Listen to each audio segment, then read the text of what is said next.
Adhyaya 3,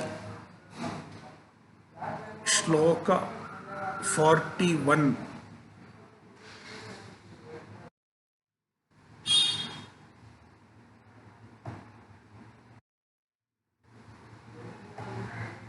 Tasmat tvamindriyanyadau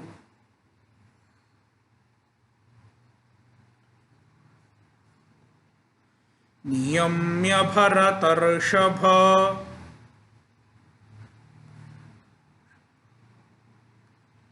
papmanam prajahihyenam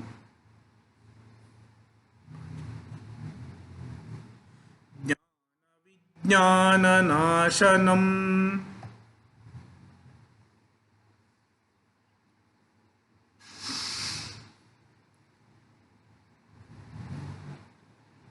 Kamajaya, conquering Kama, conquering the desire.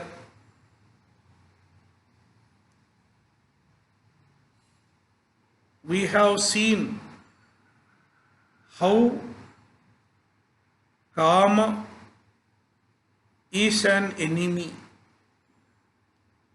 how desire is an enemy of a spiritual seeker.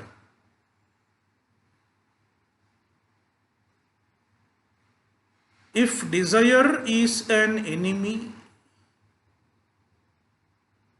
we have to fight the desire and conquer it.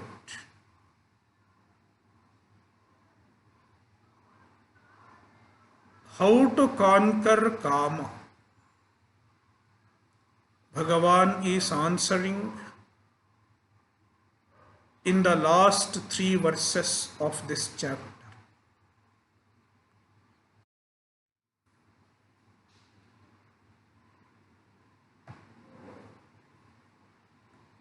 The strategy of conquering the Kama involves 2 stages.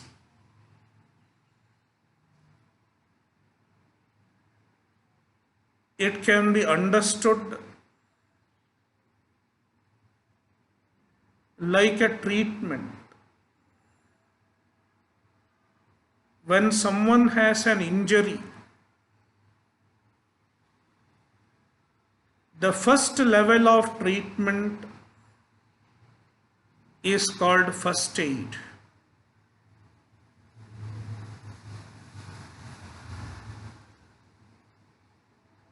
First aid does not solve the problem altogether.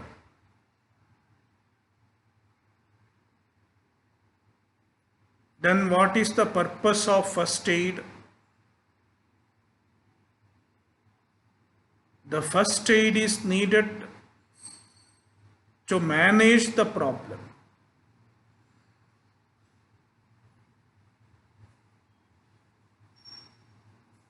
Until the patient is taken to the hospital, if you allow the patient to bleed to death, then even taking to the hospital is of no use. Therefore, first aid is needed to manage the problem and minimize the damage so that the patient can be taken to the hospital and the proper treatment can be given.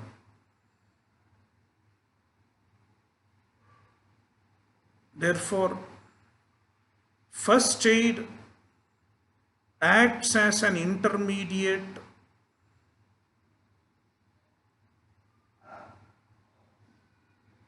which leads to the actual treatment, the proper treatment. Likewise, even the treatment of karma, the treatment of desire involves two stages. The first stage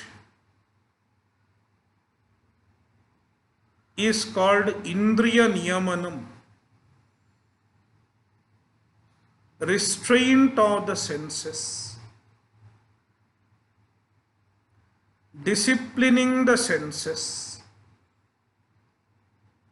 is Indriya Niyamanam.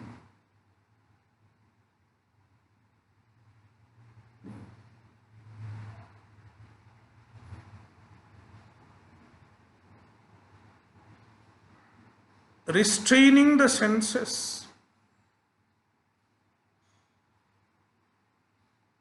requires willpower. With the help of our willpower, we restrain the senses. We do not allow the senses to act impulsively.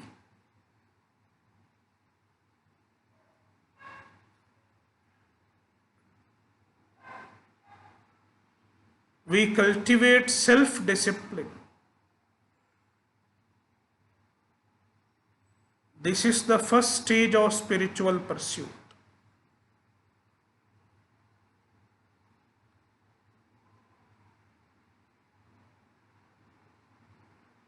In fact, the traditional lifestyle, the traditional spiritual disciplines like puja, japa, chanting, fasting, all such spiritual practices are devised in such a way that they lead to self-discipline.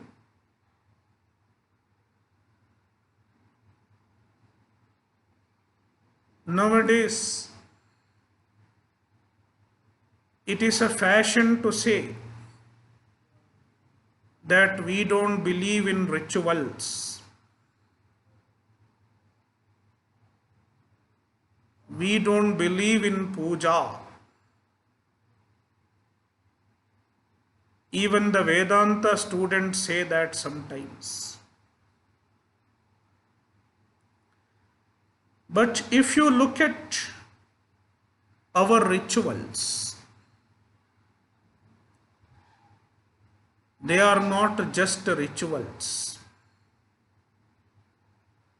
They are spiritual disciplines in themselves. They are spiritual practices in themselves.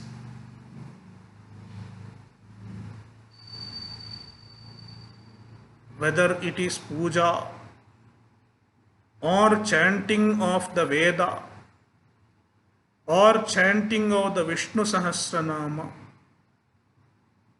all of them lead to spiritual growth.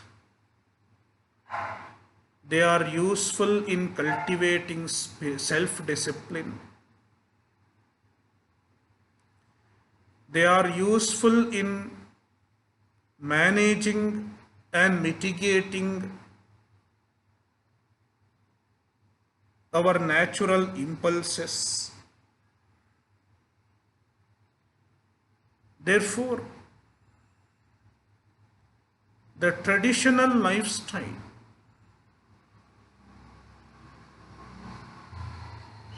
the lifestyle that prioritizes dharma,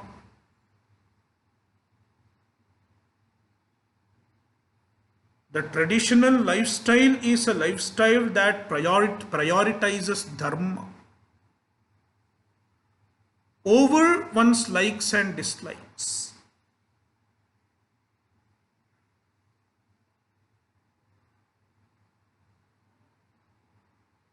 The modern fashion The modern lifestyle prioritizes one's own likes and dislikes.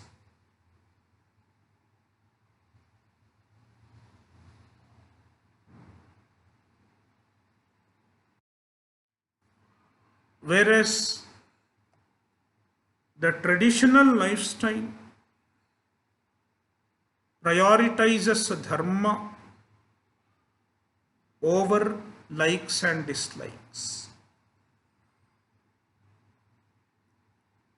Such a lifestyle committed to dharma,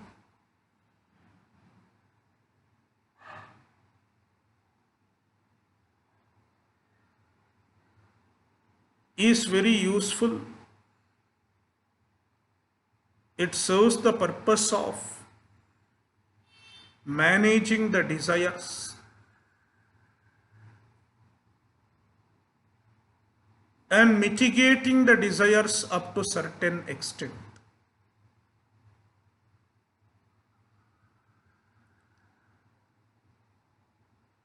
In the meantime, one should understand that the desires cannot be completely destroyed by means of practicing self-discipline. In chapter 2, Sloka 59, Bhagavan says,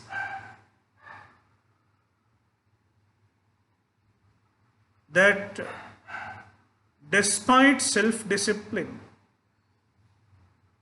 the desire continues to remain in a subtle form.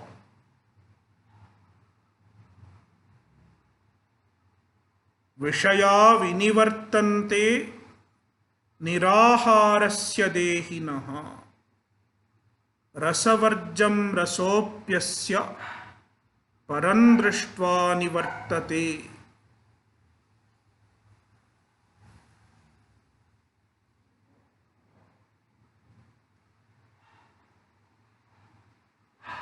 Therefore, the ultimate solution to the desires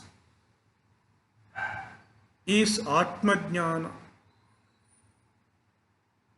Param drishtva nivartate. One should have the knowledge of Para, the Supreme, the Brahman. That is the ultimate solution. That is why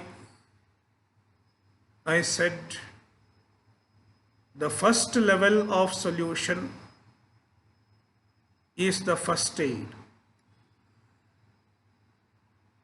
First aid to the problem of desire. It is given in Shloka 41. And Shloka 42 and 43 give the ultimate solution.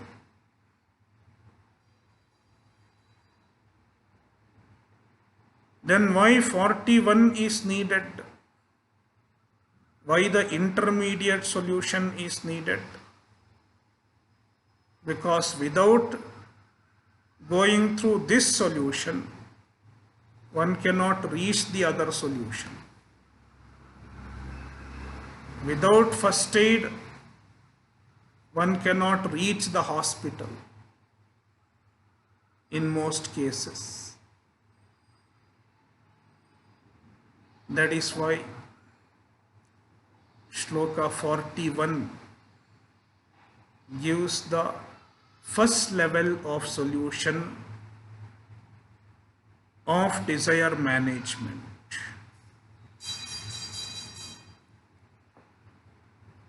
Tasmat, therefore, in our Shastras, one often comes across Tasmat, or any other word equivalent to tasmat. Therefore, because all our shastras are based on reasons. All the discussions in the shastras are based on proper reasons. No claim is made without proper reason.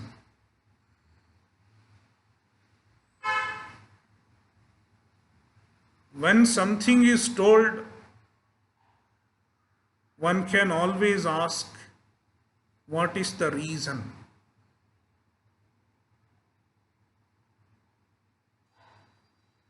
Most often the reason is directly given in the text, as in this case. And sometimes if it is not given directly,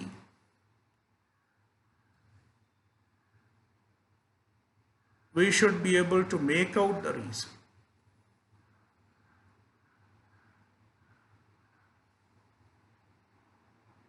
But there is a reason.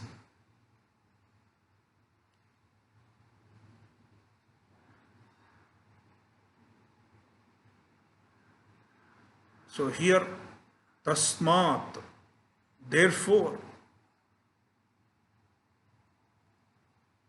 Therefore, one should conquer desire. What does therefore refer to? It refers to what has been told before. In the previous few shlokas, Bhagavan has explained that the desire is an enemy. Vidyena miha vairinam.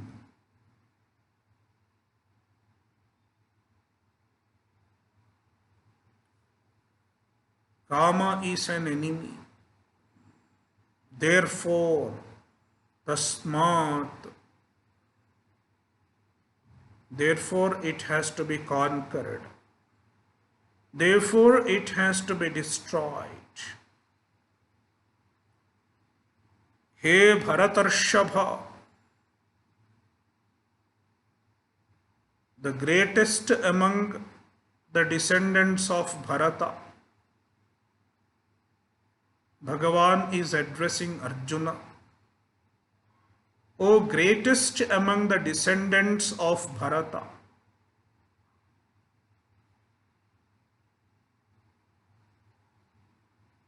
if you look at Mahabharata, among the descendants of Bharata, the Pandavas and Dhartarashtras. Dhartarashtras are the villains, the evil ones. Whereas the Pandavas, they are the heroes in the story of Mahabharata. Among the 5 Pandavas,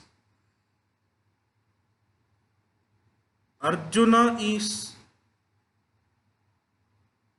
glorified to the greatest extent.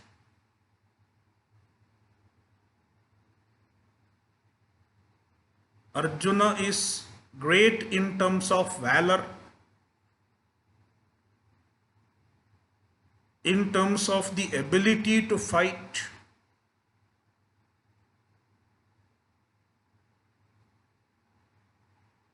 A great warrior.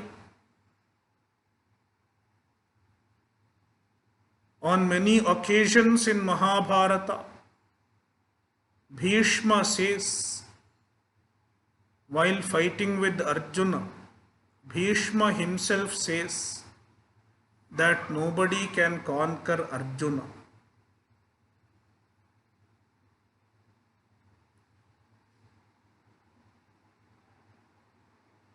Therefore, in terms of the ability to fight, Arjuna is unchallengeable.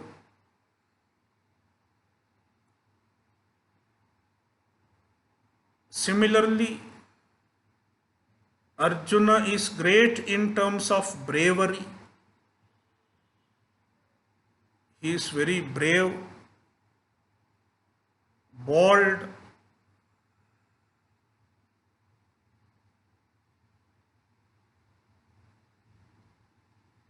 likewise, there is one more important aspect of Arjuna's character. Arjuna was very much committed to dharma.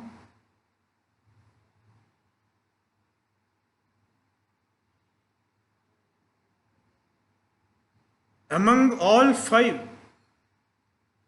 brothers, on many occasions, you find that Arjuna is the one who stuck to dharma, who adhered to dharma, even during the most challenging circumstances.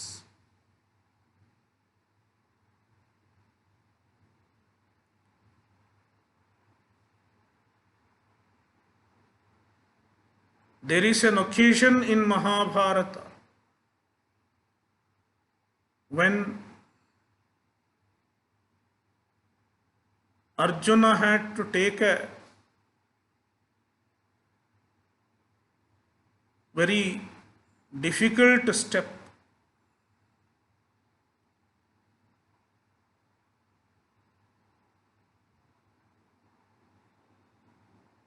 Because he was supposed to do a prayashchitta for a mistake that happened. Then Yudhishthira says, you don't have to suffer so much of hardships. You can find some excuses. Yudhishthira was suggesting to Arjuna.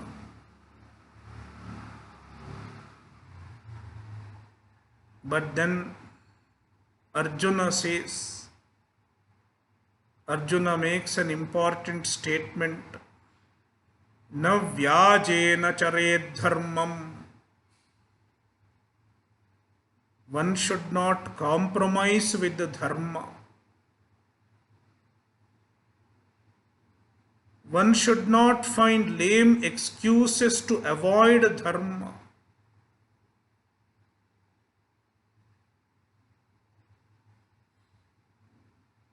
This was Arjuna's stand, Arjuna's attitude throughout Mahabharata.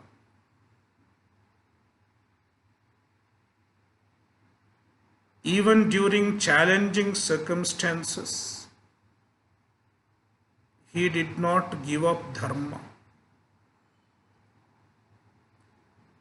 That is what makes Arjuna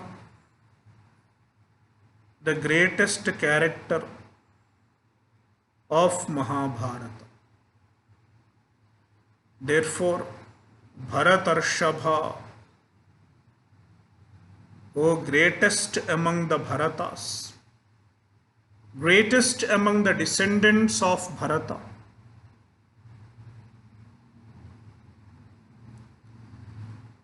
Adau,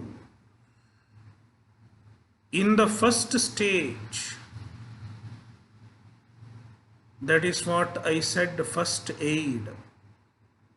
Adau, in the beginning, because the ultimate solution is Atma Jnana. But when someone is not yet ready to receive Atma Jnana and he is still qualifying himself to get Atma Jnana, then what he should do?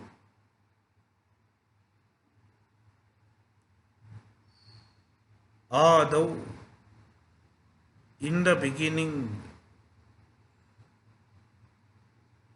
one should cultivate self-discipline, indriyani niyamya,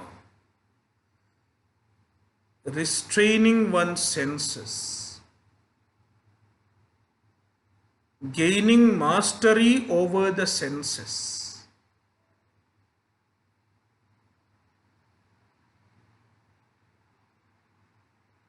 Gaining mastery over one's impulsive desires.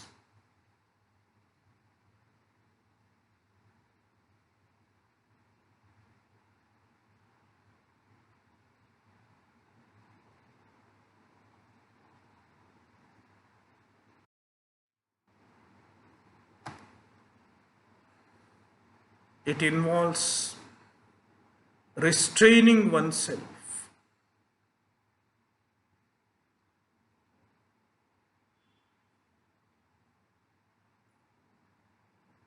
Our natural tendency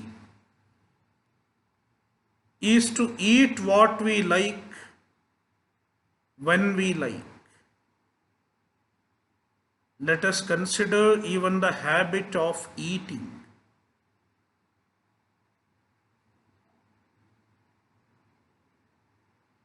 The natural tendency of a human being, like any other animal, even we want to eat what we like, when we like.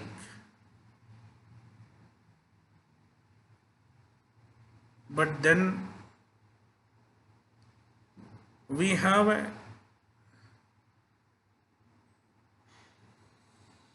dharmika way of eating. Even in food, we have dharma.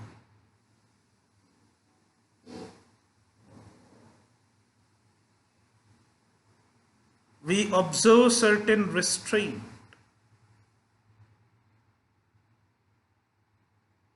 If we follow the Shastra,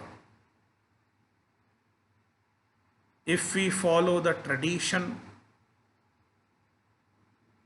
we don't eat what we like.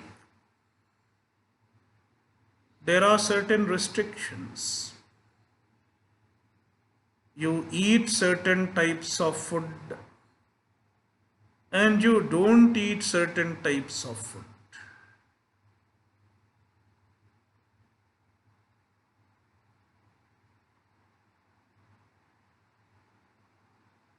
And we don't eat when we like also.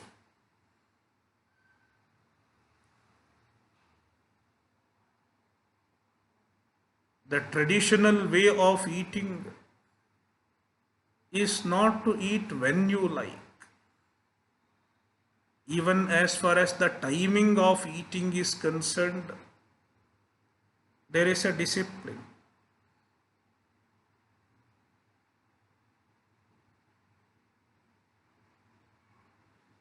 And how you eat.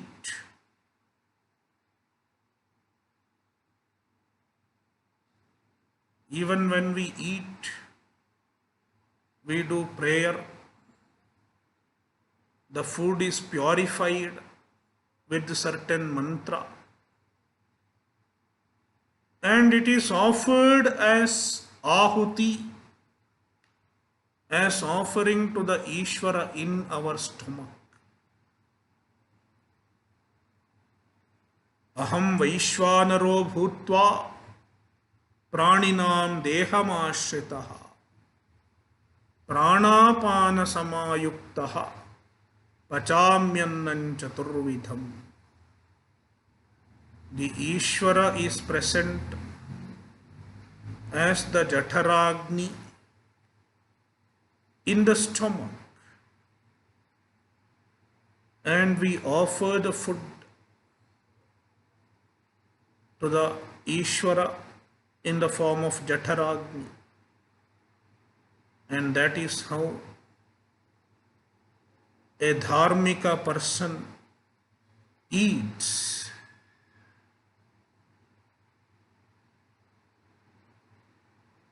Therefore, even in terms of food, there is a discipline. If we conduct ourselves according to the dharma, there is discipline in every walk of life. There is restraint in every walk of life.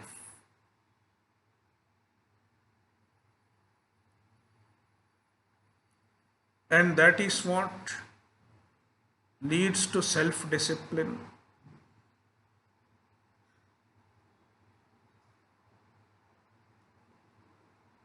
Therefore, indriyani niyamya enam jnana vijnana nashanam papmanam prajahihi. Enam papmanam. This papi, this enemy, kama, which is jnana vijnana nashanam. It destroys both jnana and vijnana. Jnana means viveka, the understanding of right and wrong. And vijnana means self-knowledge, atma-jnana. The kama destroys both. It destroys karya-karya viveka, the understanding of right and wrong, and by means of destroying the understanding of right and wrong, eventually it destroys the possibility of getting atma-jnana also. Therefore, jnana vijnana nashanam.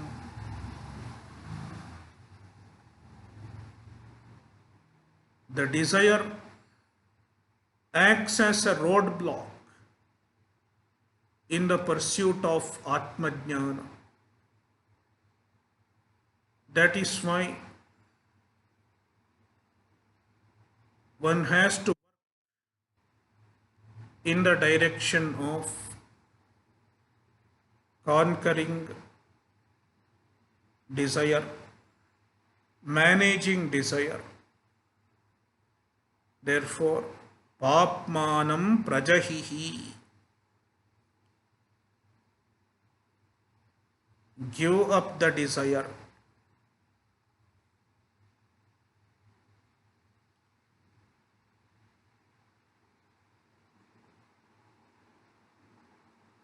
Manage the desire.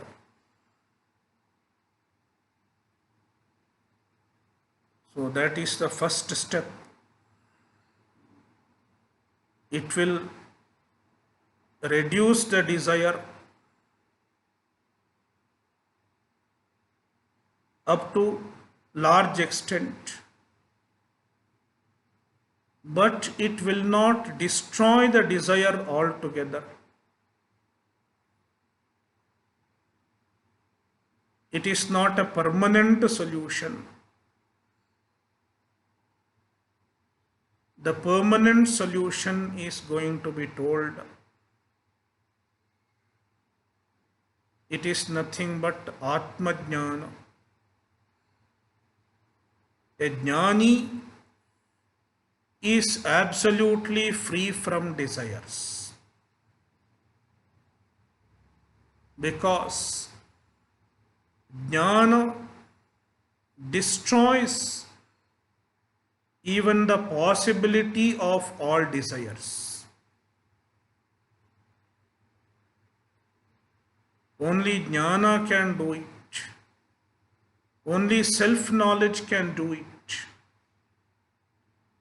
destroying the possibility of desires.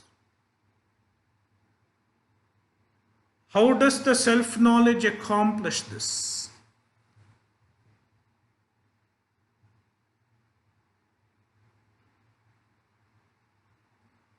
To understand this, we should remember the mechanism of desires.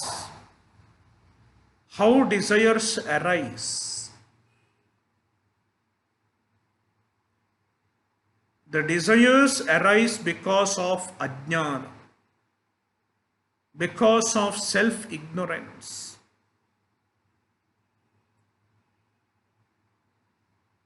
The self-ignorance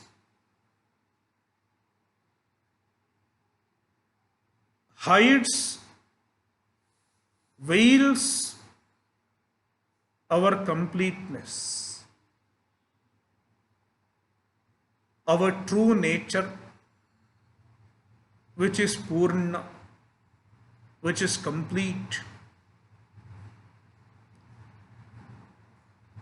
And then the same ajnana, the same ignorance makes us identify with the limited body and mind. When we identify with the limited body and mind, we identify ourselves as limited beings. We end up thinking of ourselves as limited beings.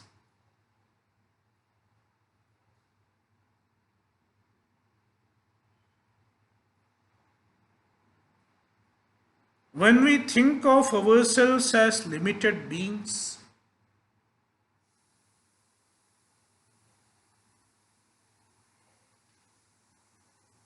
we are troubled by the sense of lacking.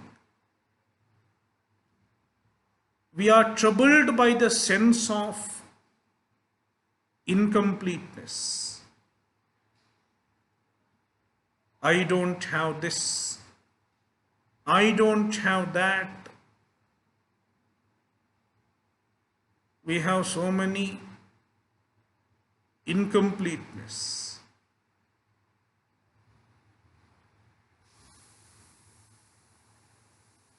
And we are not happy being incomplete. We are not happy being limited.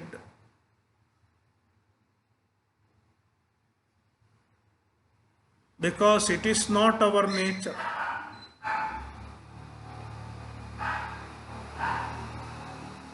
Our true nature is not to be limited. But when we find ourselves as limited, we are not happy.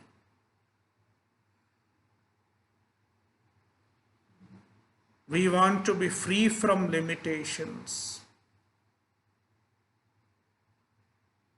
And then we start seeking completeness. We start seeking freedom from the sense of limitation. Then we look outwards. We look at objects around us and we see completeness from them. In front of me there is a laptop. We think this laptop will make me complete. When I didn't have a laptop, I thought so. If I get this laptop, I will get complete. I will become complete. The laptop came. Somehow I managed to buy a laptop, collecting money. Then after a few months, I see another ad. Latest laptop has come. This laptop has become old, obsolete.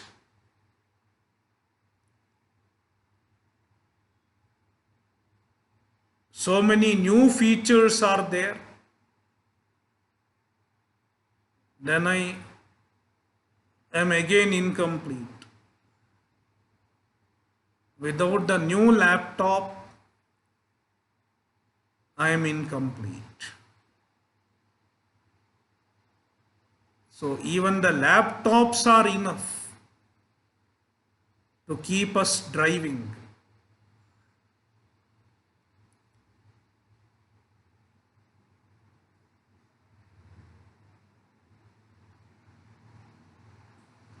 So there are various objects that we keep seeking, one after another.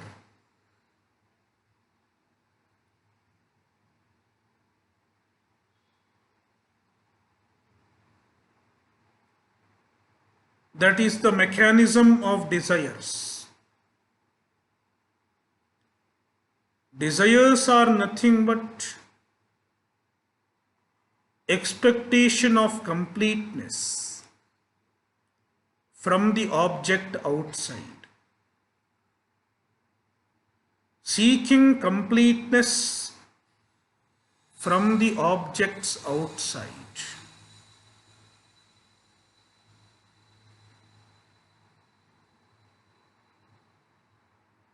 And if you look at this,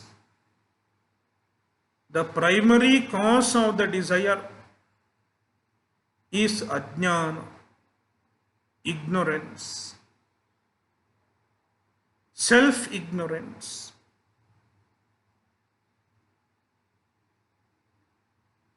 Since jnana alone can destroy ajnana, since self-knowledge alone can destroy self-ignorance,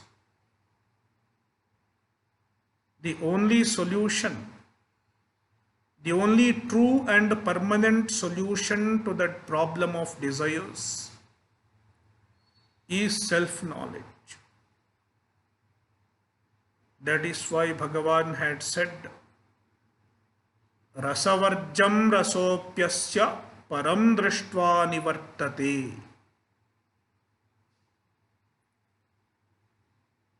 Param drishtva rasaha nivartate.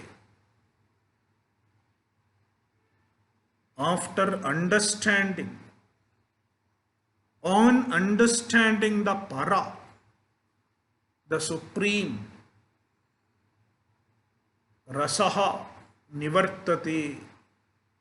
Rasaha means desire. Nivartate gets destroyed completely.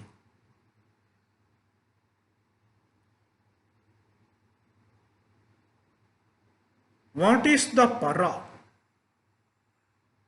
What is the supreme? It is the Brahman.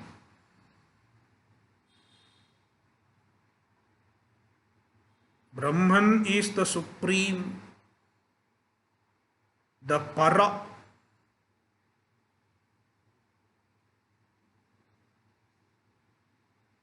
But we don't see para. We see only the objects around us.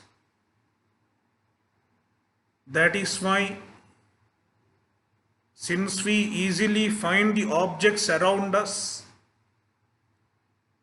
we seek happiness from them.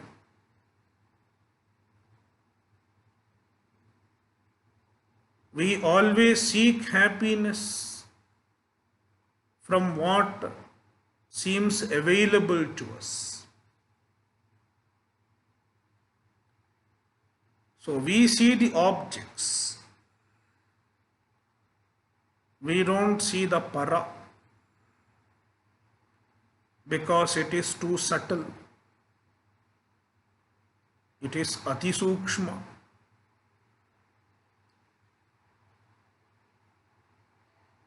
So what is the para?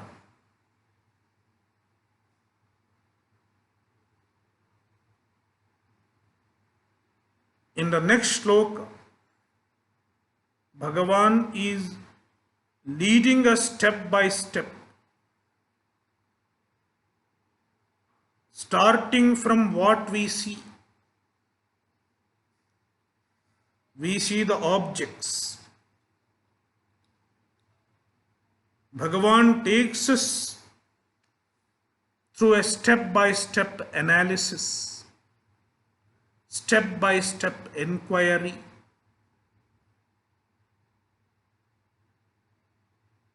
And arrives at the para, the supreme.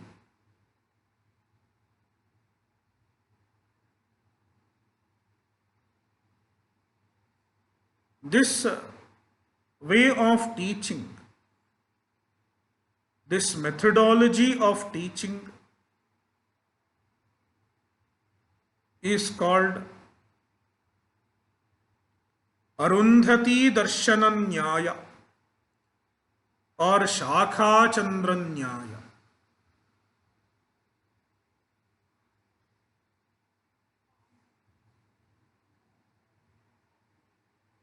Arundhati Darshana Nyaya or Sthularundhati Nyaya.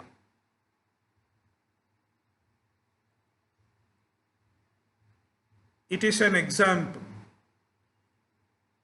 for such methodology of teaching. Something subtle is revealed through stages, through steps. And the steps move from gross to subtle. We start from grossest and shift at every step to more subtle, then more subtle, and ultimately we arrive at the subtlest. During the traditional wedding,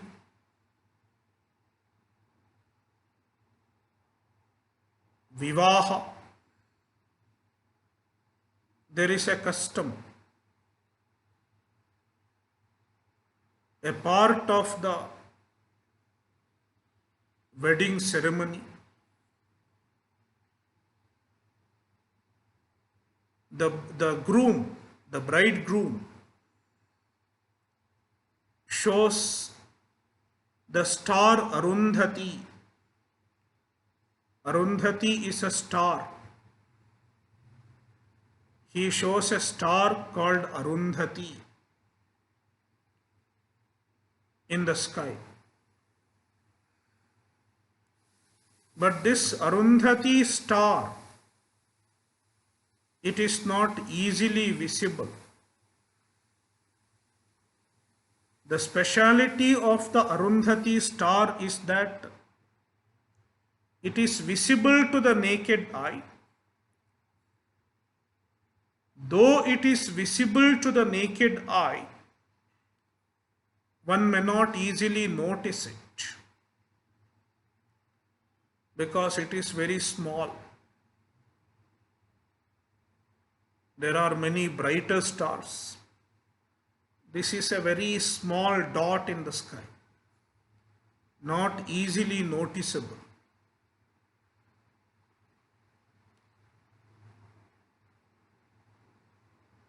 The new bride is made to notice the star Arundhati.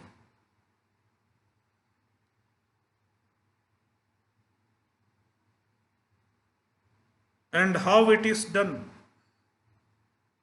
First of all, you show the grossest object in the sky. Let's say moon. In the night, moon can be easily located.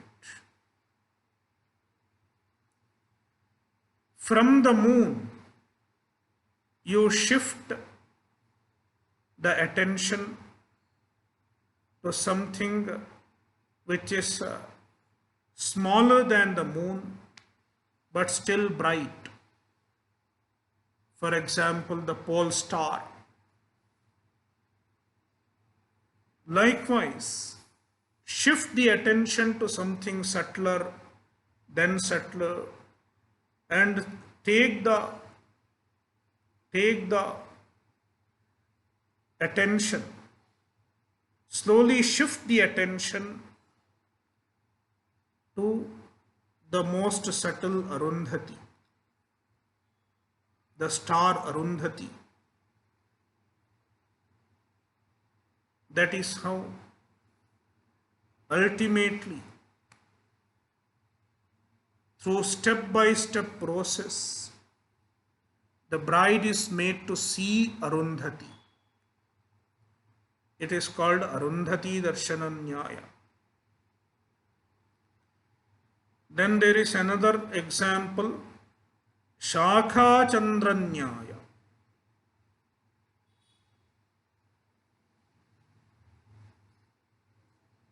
You are trying to show moon to a little boy, little baby, 3-year-old baby, toddler. You are trying to show moon, not the moon of the full moon day. It can be perhaps easily seen. The moon of Pratipada, the first day of the fortnight.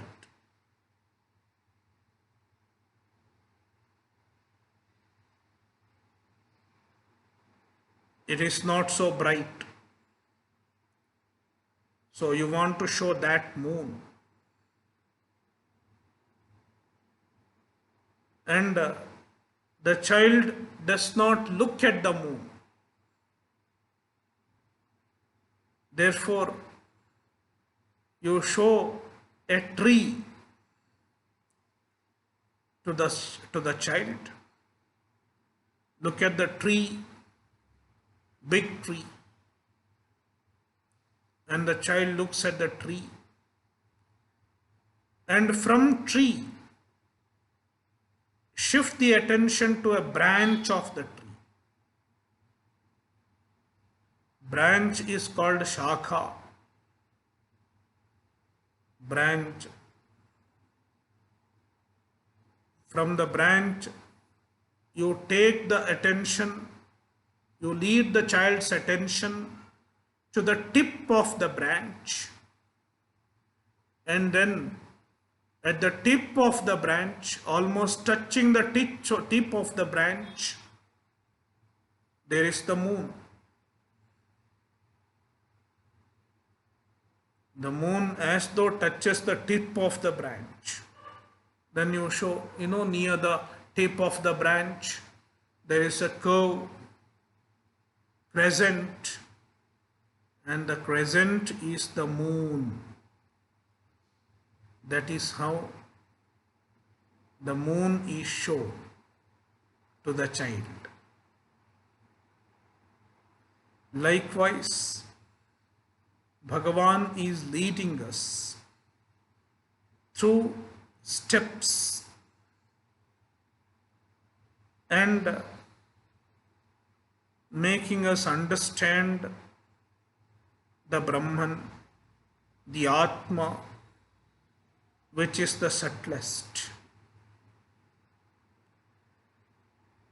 We will see the analysis in the next session.